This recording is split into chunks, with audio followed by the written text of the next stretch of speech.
আসলে স্যার আমরা আজকের এই লিডার্স কনফারেন্স প্রোগ্রাম থেকে আপনাকে সেলিউট জানাই। এর জন্য আমরা মনে করছি আপনি বলেছেন যে আমি এবং রফিকুল আমিন বাল্য বন্ধু ছিলাম। আমরা মনে করছি আজকের এই প্রোগ্রামে এমডি স্যারের প্রতিনিধি হয়ে উনি আমাদের মাঝে আসছেন। কি তিনি আর কেউ নেন, আমাদের ডেস্টিনি পরিবারের প্রধান আইনজীবী, সাবেক পাবলিক ইনস্টিটিউটর এবং আমাদের মহানগর দায়রা জজ আদালতের সম্মানিত সিনিয়র আইনজীবী জনাব সমাজি স্যারকে আমি বিনীতভাবে আহ্বান করছি। প্লিজ আমরা দাঁড়িয়ে ওনাকে সম্মান প্রদর্শন করি সকলে, যেহেতু উনি এমডি স্যারের বন্ধু, আমরা স্যারকে সম্মানিত করছি। ধন্যবাদ স্যার। স্যারকে আজকে প্রোগ্রামের সম্মানিত বিশেষ দিন স্যারকে ফুল দিয়ে বরণ করার জন্য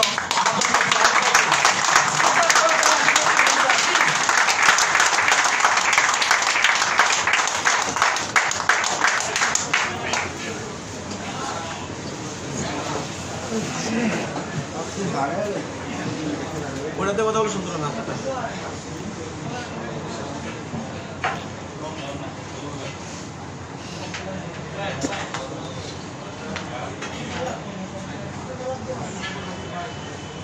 बिस्मिल्लाहिर रहमानिर रहीम। अस्सलामु अलैकुम व रहमतुल्लाहि व बरकातुहू। वा अलैकुम अस्सलाम व रहमतुल्लाहि व बरकातुहू। आज पवित्र जुमार दिन ঠিক আসর নামাজের প্রারম্ভে একটা সুন্দর সময় আমরা এখানে সমবেত হয়েছি। আজকের এই ডেস্টিনি 2000 লিমিটেড বিনিয়োগকারী ও ক্রেতা পরিবেশক গণের উদ্যোগে লিডার্স কনফারেন্স 2024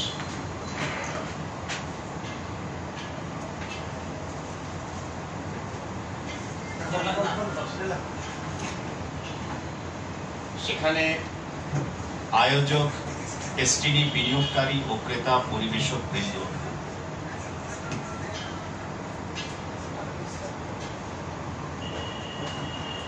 এবং আজকের অনুষ্ঠানের প্রধান অতিথি ইঞ্জিনিয়ার শহীদুল ইসলাম, বিশেষ অতিথি মিস্টার আরিফ হোসেন এবং আজকের অনুষ্ঠানের সভাপতি মোহাম্মদ নাসির। এই অনুষ্ঠানে ইঞ্জিনিয়ার শহীদ সাহেব এবং আরিফ সাহেব আমাকে বিশেষভাবে নিমন্ত্রণ করেছেন। আমাকে যখনই যে কোনো প্রোগ্রামে নিমন্ত্রণ করা হয় আমি সবসময় সবাইকে বলি, যতক্ষণ পর্যন্ত আমি আমার বন্ধুর সম্মতি না পাবো ততক্ষণ পর্যন্ত আমি কোন অনুষ্ঠানে যোগ দিতে পারি না। আমি গত তারিখে এই অনুষ্ঠানের ব্যাপারে আমার খুব কাছের বন্ধু, বাল্য বন্ধু, এই প্রতিষ্ঠানের এমডি, কর্ণধার, অভিভাবক জনাব মোহাম্মদ রফিকুল আমিনকে যখন আমি জিজ্ঞাসা করি, উনি হেসে বললেন যে তুমি অবশ্যই সেখানে যাবে, তুমি পার্টিসিপেট করবে। তো সেই জন্য প্রথমে আমি আমাকে যে আপনারা দাওয়াত দিয়েছেন, যে সম্মান দিয়েছেন, আমি প্রথমে আল্লাহর দরবারে শুকরিয়া আদায় করি এবং এই সম্মান দেওয়ার জন্য আল্লাহ যেন আপনাদের দুনিয়া এবং আখিরাতে কল্যাণে পরিপূর্ণতা করে দেন সেই জন্য দোয়া করি। আমিন। মূলত আজকের অনুষ্ঠানের এই ডেস্টিনির বিষয়টির সাথে আমি ব্যবসায়িক কার্যক্রম সম্পর্কে আমার কোনো ধারণা নাই, অভিজ্ঞতা নাই, কোনো মন্তব্য নাই, এটা আপনাদের নিজস্ব। আমি শুধু আইনগত দিকটাই দেখি, আইনগত দিকটা ইনশাআল্লাহ দেব। যে কারণে আমি বলেছি আরেকটি প্রোগ্রামে যে জনাব মোহাম্মদ রফিকুল আমিনের পাশে আমি ইনশাআল্লাহ যতদিন সুস্থ আছি আমি থাকবো এবং আইনি সেবা ইনশাআল্লাহ দিয়ে যাব।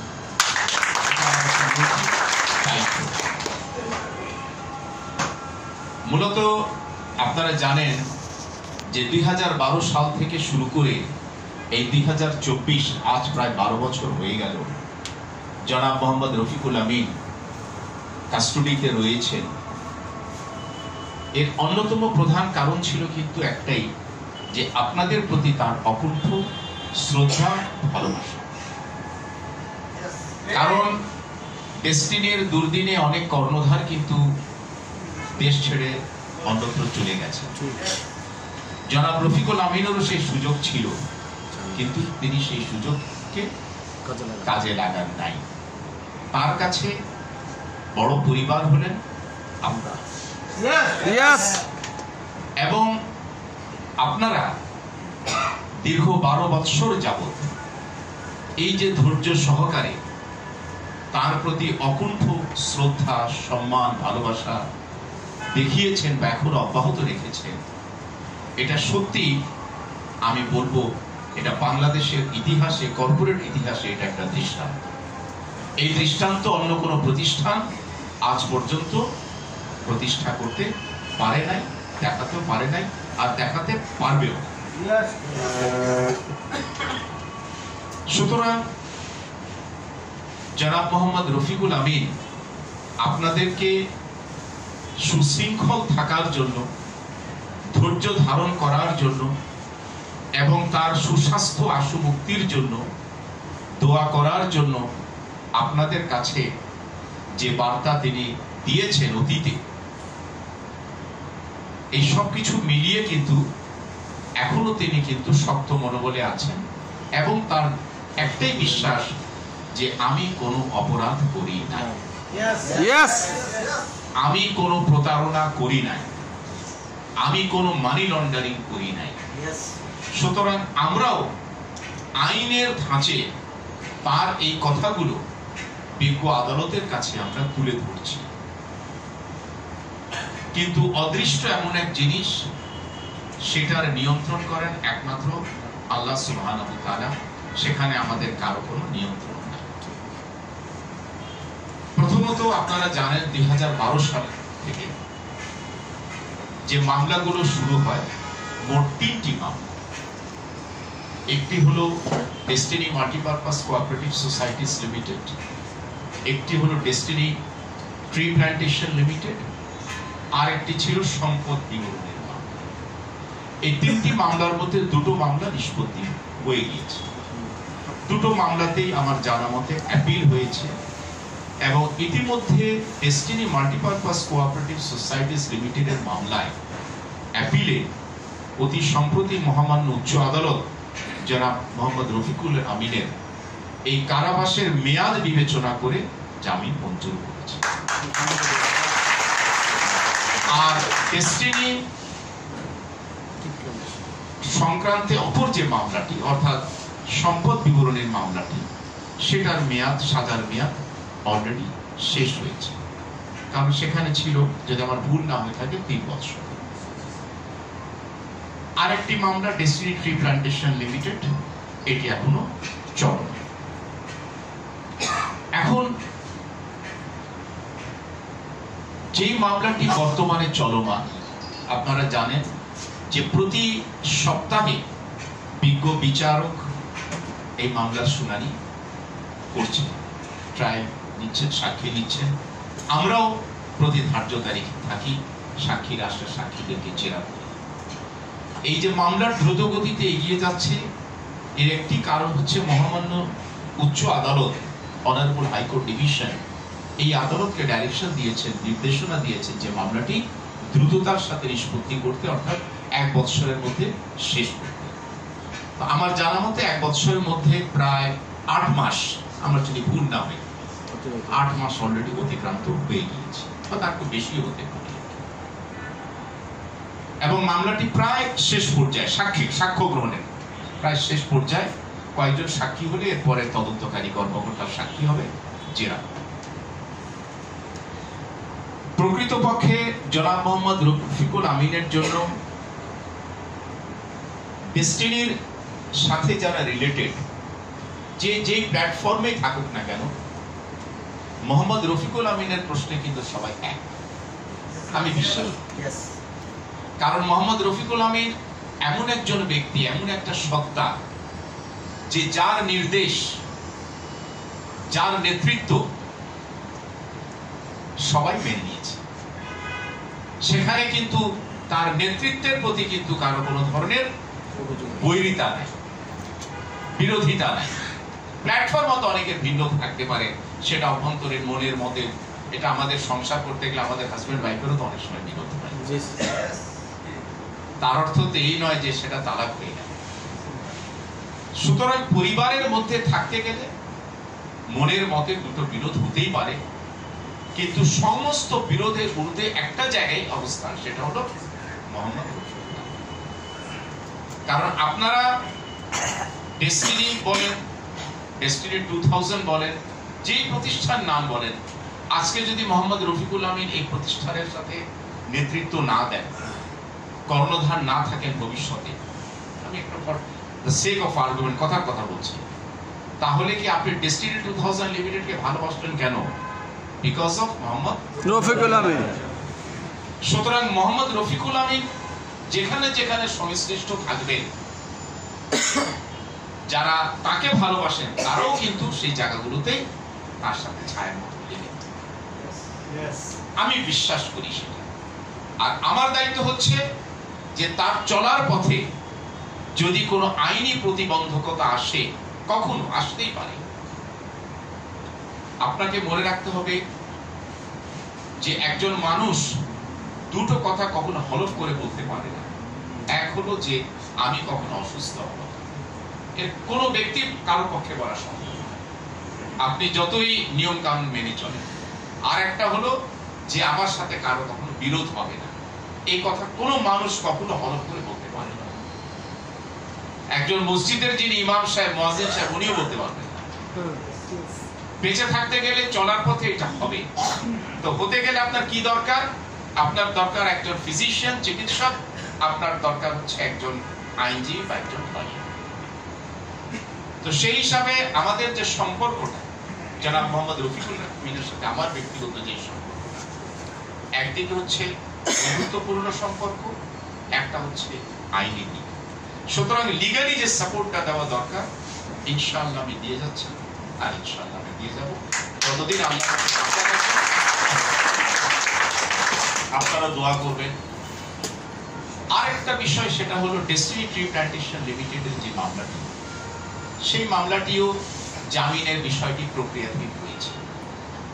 কিন্তু আমি একজন আইনজীবী হিসাবে, একজন ব্যক্তি হিসাবে, আমার পক্ষে আমি আপনাকে কোনোদিন নিশ্চিত করে বলতে পারবো না যে ওনার 3 দিন পরে যাবে, 5 দিন পরে যাবে। আমি যদি কথাটা বলি তাহলে আল্লাহ আমার প্রতি অসন্তুষ্ট। তার কারণটা কেন? আপনি যদি আগামীকালের কথা বলতে যান, আপনাকে তার আগে বলতে হবে ইনশাআল্লাহ, যে আল্লাহ যদি চাহেন। তো আমি এমন কোনো দায়িত্ব নেব না যেখানে আল্লাহ কোনো অসন্তুষ্ট হন, এবং আল্লাহর অসন্তুষ্টিতে কিন্তু অনেক কিছুর প্রতিবন্ধকতা চলে আসে। আমরা এটুকু বলতে পারি যে ডেস্টিনির যে মেঘের ঘনঘটা ছিল, সেটা আল্লাহর অশেষ মেহেরবানিতে সরতে শুরু করেছে। আমি এটুকু বলতে পারি যে আল্লাহর অশেষ মেহেরবানিতে যে ডেস্টিনি সূর্যের আলো দেখতে পাচ্ছে। এখন শুধু সময়ের ব্যাপার যে এই সূর্যের আলোর যারা যারা ডেস্টিনির সাথে যুক্ত, যারা যারা জনাব মোহাম্মদ রফিকুল আমিনকে ভালোবাসেন, আল্লাহ যেন দ্রুততার সাথে তাদের সবাইকে আলোকিত করে দেন, সেই দোয়াই আমরা আল্লাহর কাছে। আপনার দোয়াটা করাটাই হলো সবচেয়ে বড় জিনিস। আর এ কথা আমাকে বিশ্বাস করতে হবে যে যেদিন আল্লাহর হুকুম হয়ে যাবে, সেদিন তার মুক্তির কেউ রোধ করতে পারবে না। আর যতক্ষণ আল্লাহর হুকুম না হবে, ততক্ষণ আমরা সারা বাংলাদেশের মানুষও যদি ওনার জন্য কান্না করি। কাজে আমাদের প্রধান কাজটা হচ্ছে আপনারা যে ভালোবাসেন অন্তর দিয়ে, আপনারা যে নিঃস্বার্থভাবে তার জন্য কাজ করে যাচ্ছেন, আজকের বক্তব্যতে যেটা আমি বুঝতে পেরেছি, এবং সেই কাজগুলো আপনারা শুধুমাত্র জনাব মোহাম্মদ রফিকুল আমিনকে ভালোবেসেই কাজগুলো আপনারা করছেন। আপনারা বিশ্বাস করেন যে আমার এই নেতৃত্বটাই আমার দরকার, আমার ওনার নেতৃত্বেই আমরা চলবো।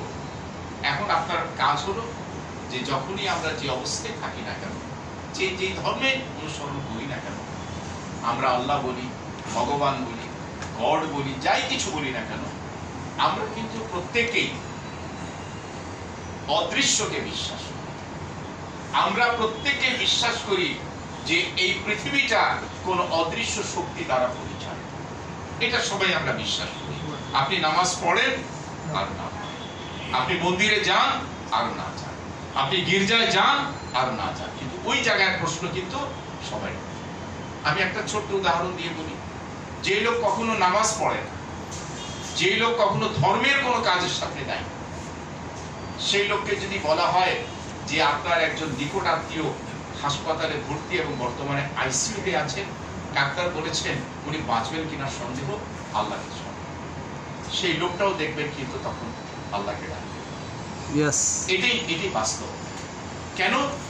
যে তখন তার মনে পড়ে যে আমার এই মুহূর্তে এই স্টেজে রিকভারি করার জন্য একটাই শক্তির প্রয়োজন, সেই শক্তি হচ্ছে মহান আল্লাহ রাব্বুল আলামিন। কাজে আমাদের সবার আমরা করবো যে ইনশাআল্লাহ সামনে একটা পবিত্র হজ বাজ আসে।